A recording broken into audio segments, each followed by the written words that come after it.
First thing to think about when you're playing against a new player at the start is, what are the ball characteristics that you're getting off your opponent, and what are they doing to you on the court?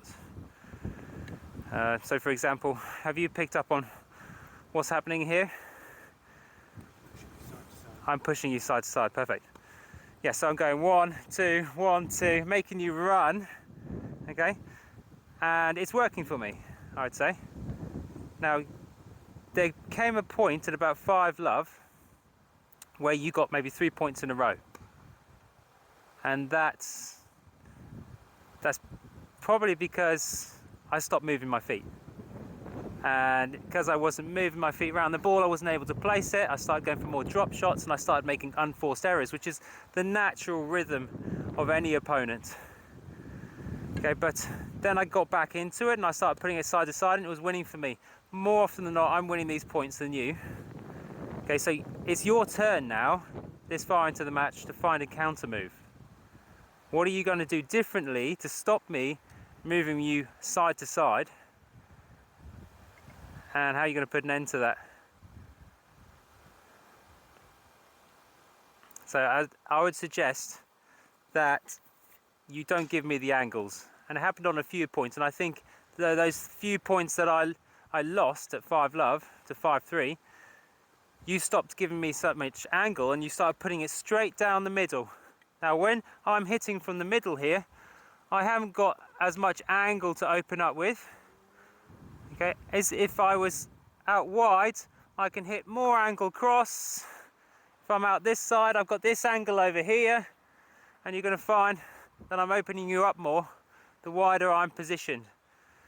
So as a counter move, what I want you to try is put everything back down the middle.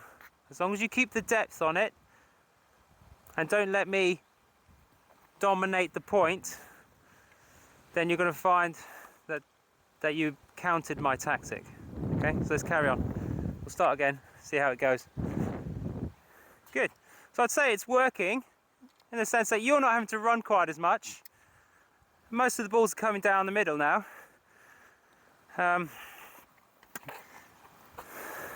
Now, most points are going to end up, almost all points are going to be ending up going cross court eventually. Because once it breaks down, that backwards and forwards, it's going to open up side to side. Now you have to figure out which side you want to play on. You've got a strong forehand, slightly weaker backhand on that side. This is your turn to match up your forehand against mine, see if you think you can beat my forehand cross court. And if not, try the backhand, test both sides. You probably realise by now that my backhand is weaker. I'm a one-handed backhand. So you might want to try and target that, but of course if you go to my backhand, it's more likely to go cross court into your backhand. So we've got to match our strokes up against each other's now. Okay, so we'll play cross court tennis. We're going to play the point out, but it's going to end up more cross court. Right, here we go. Okay, so what have we learned from these cross court rallies? You think you're going to be more effective on the forehand to the cross court? And I would agree. You know, and it's part of when you're playing, you've got to suss these things out and figure out which side are you more comfortable against this guy. Everyone's going to hit a slightly different trajectory. It might come in higher or lower. You've got to see what their trajectory is like and determine which side you prefer to be on. Okay, now that you've decided that you want to stay on that forehand as much as possible, you need to make sure that you stay off the backhand cross court. And if it ever does go backhand cross court, because I've decided that I want to go backhand cross court against you, I've seen it as a weakness, I want to target it.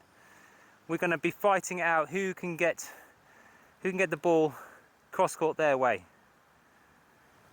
So the way we do that is we hit a dominant shot into the side that we want, and your opponent is going to look for the lower risk option of cross court on that side. So if I hit into your forehand hard, you're likely to give me a cross court forehand, which is going to set up forehand rally. If I hit into your backhand with aggression, I'm likely to set up a cross court battle because you've done a defensive shot cross court. Okay, so I'm going to be looking at hitting hard into your backhand. You're going to be looking at hitting hard into my forehand to force each other into rallies on the side that we want.